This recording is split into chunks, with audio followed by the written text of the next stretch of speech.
Hello, good morning guys. Welcome to my vlog. Ito pong senaryo namin pag-araw ng linggo. Talagang sobrang busy. Sige po, panoorin po natin ang video ito. Magsisimba po kami. Hello guys, papunta kami ngayon ng simbahan.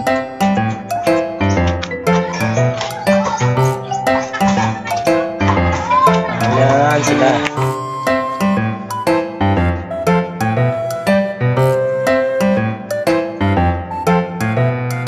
Dito na po kami ngayon sa simbahan dahil maaga pa naman, wala pang tao. So magantay-antay muna tayo. Maya-maya magdadatingan na yan mga kapatid sa pananampalataya. Sige po, patuloy na po natin panoorin ang video ito hanggang sa matapos. At ito na nga po, nagsimula na nga. Mag-focus muna tayo sa Panginoon. Ituon po natin yung ating puso sa Kanya. Hindi niya akong pulong, kundi niya pulong sa Diyos. I know the plans I have for you. Nabalaan sa Diyos ang mga plano niya para sa aton mga kauturan. So, salamat sa plano sa Diyos, mga kauturan, para sa aton. So, wait in God's plan. Trust, mga kauturan. Saligi ang plano sa Diyos para sa aton. Kaya hindi kita pagpabayaan sa Diyos, mga kauturan. Kasi niya, number 3, the power of prayer. So, nagkapangaguyo kita mga kauturan, ang prayer may aragahom. Mga kauturan, siling pagani, kung may pangaguyo, may gahom mga kauturan. Without prayer, no power mga kauturan. Praise God. Prayer mga kauturan allows us to directly communicate with God. So ang prayer, amo ini siya ang nag-direct na nag-communicate dira sa Diyos mga kauturan. Direkta na nag-communicate dira sa Diyos mga kauturan sa pagpangita sa puso nga nagikan sa Diyos.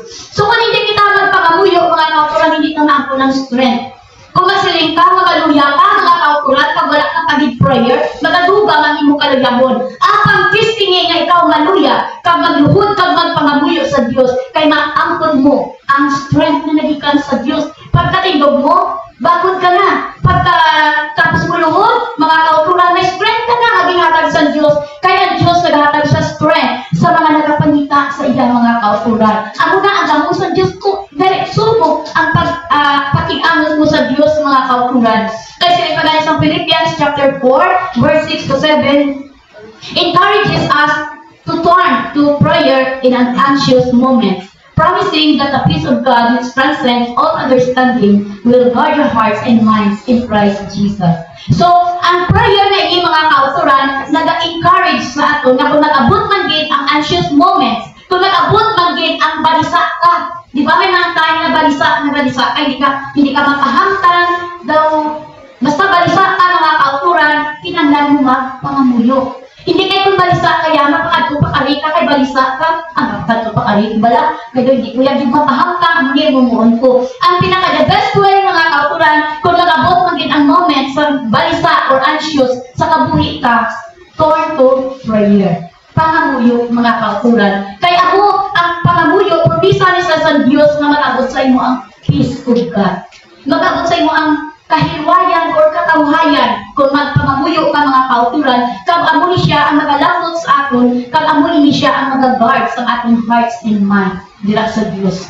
Di ba kay kung balisa ka mga kauturan, wala ka na paki, no, bisa lang imong heart, ang imong mind, wala nagararangot, dahil hindi ka na kaintindi kung ano yung muon mo. At kung ikaw nagapangamuyo dira sa Dios sa time sina mga kauturan, mag-abot sa imo ang matutuod nga paghidait sa imo kabuhi. Ang imong heart, kag ang imong mind, mga kauturan, i-guard na mga kauturan dila sa Diyos, no? Praise God. Kasi nga diri sa number 4, Christ, example of endurance. Si Kristo, sample siya mga kauturan sa pagtitiis, no? Kumbaga, pagtitiis, anak kita, nag-antos mga kauturan, at ang atong example, ang si Jesus, no? So si Jesus, mga kauturan, nag-antos siya, nag-suffer siya, mga kauturan, sa cross ng Kalbaryo. Di ba, grabe, ang iyang pag-antosin siya, basta-basta, mga kauturan. No, sinugit ka para mapalansangan Diyos sa cross, mga kauturan, no? Di ba, tiyagan nga ang mga kasakit, mga kauturan, saan tayo naging lansang siya sa cross, ang kastigo siya, mga kauturan. So, ano na nga ang Diyos, ano nga itong example sa aton nga endurance, mga kauturan, kag example man siya sa unwavering faith. Kumbaga, masil na unwavering, matibay na pagtuo. So example na siya mga kauturan sa may faith siya sa amay mga kauturan. So siya aton model mga kauturan para ma-enjoy ka man ang our own trials. Kaya kita ba yung trials man? So paano ka atuson mga kauturan ang trials sa atong kinabuhi? So atuson ka kay ang Dios aton modelo. Siya ang aton example mga kauturan sa mga endurance kag siya ang example sa matibay na pagtuo. Susundon na siya mga kauturan kay ang Hebrews chapter 12 verse 2 nagasiling reminds us to fix our eyes on Jesus, the pioneer and the perfecter of faith without injured, who enjoyed the cross mga kauturan. So ang Hebrews chapter 12 verse 2 nag-remind sa aton nga i-fix ta ang aton mga mata sa Dios lamang. So pag salita nga fix siya, kumbaga dira na di na nakatuon, hindi na pwede nga magtulong ka pa sa iba kundi sa iya lang. I-fix ta mga kauturan ang aton panulukan dira sa Dios kay siya ang aton pioneer and perfecter sa aton nga pagtuo mga kauturan who endured the cross. Nga siya mismo ang nag-endure o nagtiis dito sa cross. Tinga dito ka pa mag-fix ang imong mga mata sa mga pagtilaw sa imong kinabuhi kay wala na sila nagtiis para sa imo. Sino ang nag-antos para sa imo? Ang Dios mga kauturan, praise God. So diin ta i-fix ang atong panulukan, isentro atong panulukan sa Dios nga nag-endure dito sa cross mga kauturan. Praise God. Amo na nga aton nga mga panulukan, ang aton nga mga pananawan sa Dios lang gipermi. Praise God. Wala na sa iban pa. Kaya damo na ta permi na batian nga kung ang aton nga panulukan, ang atong pananawan, dili ta itulong sa dado mga kauturan, hindi ta sa pag-antos, hindi ta ni malapuwasan mga kauturan. Umanugdang ka. Kung na lang sa palibutan mga kauturan, malugdang ka. Apang kung magtanglang kita dito sa langit mga kauturan, nga sabihin ato dito ang Dios mga kita permipulig mga muyo kita mga kauturan. I-fix ta nga itong panulukan, paitaas hindi paidalo. Praise God, kay buligan kita sa Dios nga itong ginaalagad. Number 5, the Holy Spirit's guidance. Praise God. Ang Holy Spirit, amo ni siya ang nagagiya sa aton mga kauturan. Kay siling magani, the Holy Spirit whom Jesus promised as a helper empowers and strengthens us. So ano ta ang Holy Spirit? Ano ta ang Espiritu sa Dios? Aton na helper. Aton na kabulig na nagahatag sa aton gahom kag nagahatag sa aton strength mga kauturan para masarangan tang tanan. Once na mayara ka ng Espiritu sa Dios, helper ka na siya. Kabulig na siya mga kauturan. Amo na ang aton kabulig. Hindi ka na mamita sa ano pa mga kauturan. Kaya may ara ka ng helper. May ara ka na gahom. May ara ka ng strength mga kauturan. Silang pagani sa Romans chapter 8 verse 26 tells us that the Spirit helps us in our weakness, interceding for us even when we don't know what to pray for. So ang Espiritu sa Dios mga kauturan, amo ni siya ang nagabulig sa aton sa times ng aton mga weakness. Sa aton kaluyahon, kung may Espiritu ka sa Dios, tagaan niya ka kabakod mga kauturan. Sa times ng imong kaluyahon, may ara ikaw kabakod mga kauturan, kay may ara ikaw Espiritu sa Dios nga nagabulig sa imo. Interceding, nga nagapatunga, kay hindi tayo kabalo magpangamuyo mga kauturan. Kung sa aton lang, hindi ka kabalo magpangamuyo. So ang Espiritu sa Dios, amo ni siya ang naga-intercede or ang namagitan or amo ni siya ang nagapatunga sa pagpangamuyo ta mga kauturan. Kaya hindi tayo kabalo kung kita lang sa aton mga kauturan. And number 6, sige niya, rest in Christ.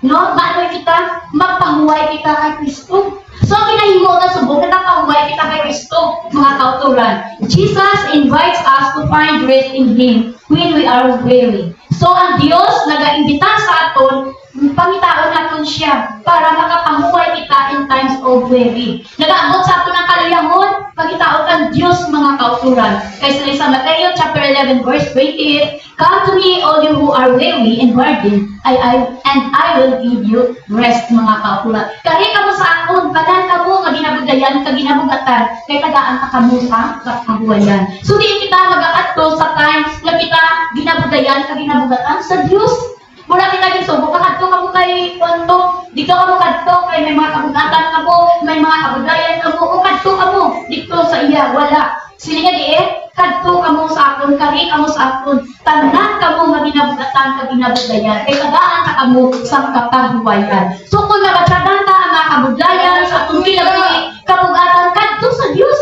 mga kauturan, kay siya nag-iinvitar mga kauturan,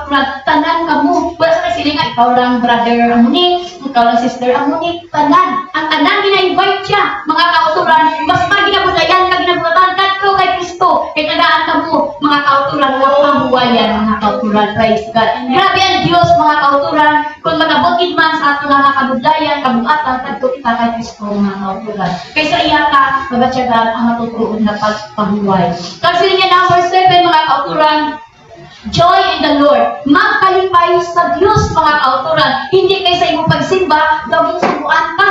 Dapat sa pagkaramo sa Diyos, may ara ikaw kalipay. Lipayan ang Diyos sa iyong mga pagsimba. Kasi niya sa Nehemiah chapter 8 verse 10, tells us that the joy of the Lord is your strength. Even in the hard times, finding joy in God's presence can rejuvenate our spirit. Praise God! Sila yung mga kauturan, kalipay ka sa Diyos, mga kauturan, o lipaya ang Diyos. Kay paano sa paglipay mo sa Diyos, di na ka nakakuha sa imong strength. Tagaan ka sa Diyos, ha? Tusok, mga kauturan, kung lipayon mo siya. Sa hard times mo, pagtaa ang joy. Kung di may mga hard times kita sa atong kinabuhi, hindi kay pati pagin sa atong pagsimba, dala pagin ang mga bitbit, pagin ang mga kabudayan, nga bisan sa pagdayo sa Diyos, hindi ka mabatyagan ng presensya, hindi ka matubo ang atong mga tili, hindi ka mapalakpak ang atong mga wala alipay ka na batyagan. Pero, bisan may mga hard times ka, di na ang pagigani, pagitao na kalipay. Bisan may mga kabudayan ka, may mga kabugatan ka, di na ang pagigani tudo-tudo, na magasimba, dayawan ng Diyos, ipalakpak ang imong mga kamot, kay sa presensya sa Diyos, di na mapasigla ang imong espiritu. Kaya kung di na ginadayo mo siya, matatyagan mo ang presensya sa Diyos, di na ma-rejuvenate ang imong spirit, mga kautulan. Kung baga ang espiritu mo, masigla siya, di na manuya mga kautulan. Praise God, di na wala ka na mga kautulan, kundi ara ka lang na bunto, ara ka lang na wala ka sa maligay mo. So wala sa may maabot na espiritu na magabakod man sa imong espiritu mga kautulan. Diba? Pero kung nagalipan mo ang Diyos, mga kautulan, may joy, mga kautulan, gaan ikaw sa strength. Praise God. Di na kita nagapuha sa strength sa pagdayaw sa Diyos, mga kautulan. At kung hindi kita kabalo pagdayaw sa Diyos, hindi ka maangkon ang strength, mga kautulan. Siling pagani, praise God, no? Nag-abot sa aton ang mga weaknesses sa aton kinabuhi, kag hindi kita tanan exempted, mga kautulan. Sino magsilinga, kita tanan mayo ang kantangan. Kada isa sa aton kung ipahangalo, may ara kita subong mga kabudayan sa aton kinabuhi. At ang tungkol sa strength na gihatag sa Diyos, sa rangatay na tanan mga kautulan. Sila pa tayo sa ako na basahan, may duwa ka kahoy, mga kautulan. The oak tree and the willow tree. Praise God. Ang oak tree, bakian na naman siya, pero in-search ko, ang oak tree, galing mga kautulan, dako-dako, hindi siya yung kahoy. Na kung nagtubo, diretso, taas-taas, tapos ang yan mga sangaya, lagpo-lagpo. Now, kung tanawin mo ang oak tree, daw wala sang bagyo ka pwede makahalit sa iya. Wala sang bagyo ka pwede makatumba sa iya. Kaya dako-dako siya nakahoy, kapag iyan nagapa sa niya kahoy, mga kapuran, daw straight, kakadagpo sa niya mga sanga. Nga kung tanawin mo, daw wala niya sa mga tumba, makaw na bakod, gid. Kapag tulong ko naman mo ang willow tree, hindi naman siya, dako man siya makahoy, apa, ang iyan naman niya kasama, gagmay. Kung baga, iya sanga, lukmay, hindi mabakod. Ang oak tree, mga kauturan, sa dalayon na nag-abot ang bagyo, ang udan kagang hangin, wala siya, nagabato siya, nagakod siya mo. Wala siya maano, mga kauturan, kay tungkol sa iya kadakuon, kalapad sa iya nga nasakpan, mga kauturan, kag straight ang iya nga pagtubo, dakong siya yung kahoy, kag bakod. Sa dalayon nga hangin, kag bagyo, wala siya maano, kay bakod siya. Apang, kung sa sige-sige, galit nga hangin, kag bagyo, wala rin siya mahimo. Sa nagsigi ang bagyo kag ang hangin, ang nakabo sa oak tree, nalukat din siya yakag na tumba. Kag sa iyay nga pagtumba, hindi pa iya basta-basta na pagtumba, kundi na broke, ang nagkala-bali-bali ang iya mga sanga. Siyempre, ang isa na kakahoy, maghugapas, ang muna, mabali ang mga sangaya, mga kautulan, nagkala-bali-bali, kag hindi din siya matusgan. Apa iya ang willow tree, sa nakabot ang bagyo, mga kautulan, kag ang mabasbog nga hangin.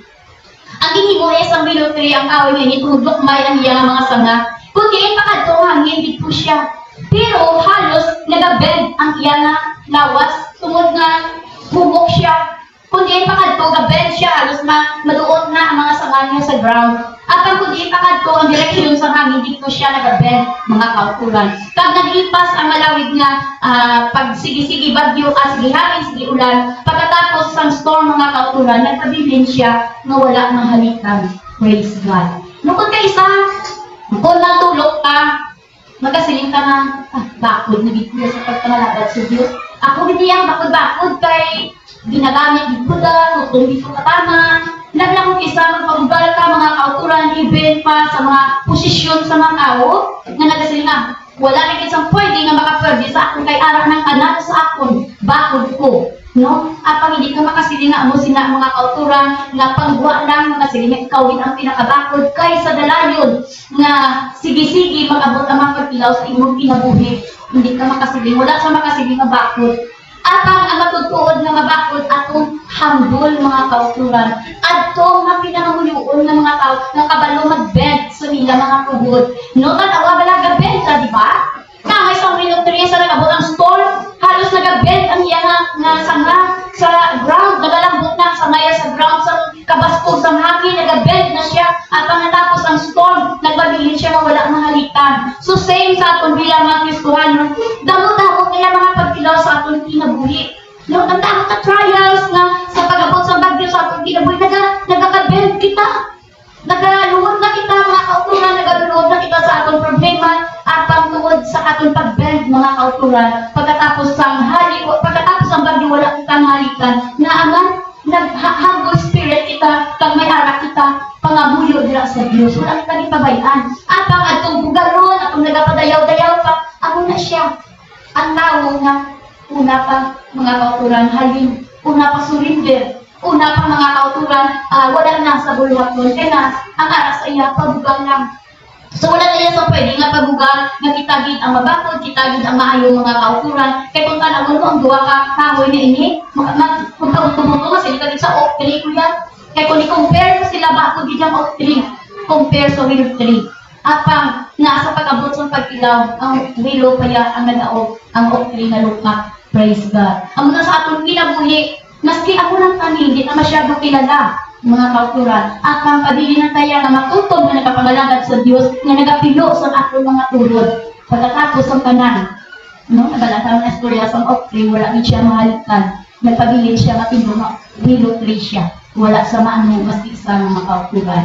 So, may moralison ka na nakuha ang mga kauturan, wala kaya nagapabugal sa atong kabuhi. Ang atong diya, mga lagas kaya sa itsakto sa Diyos, mga pagkilaman nagabot sa atong kinabuhi, pabilin ng kadyakon sa Diyos, mapainubuson nga nagapangalagad, luhod ka lang per niya, atong mga tuhod, kay wala nang kanaging uwas sa Diyos.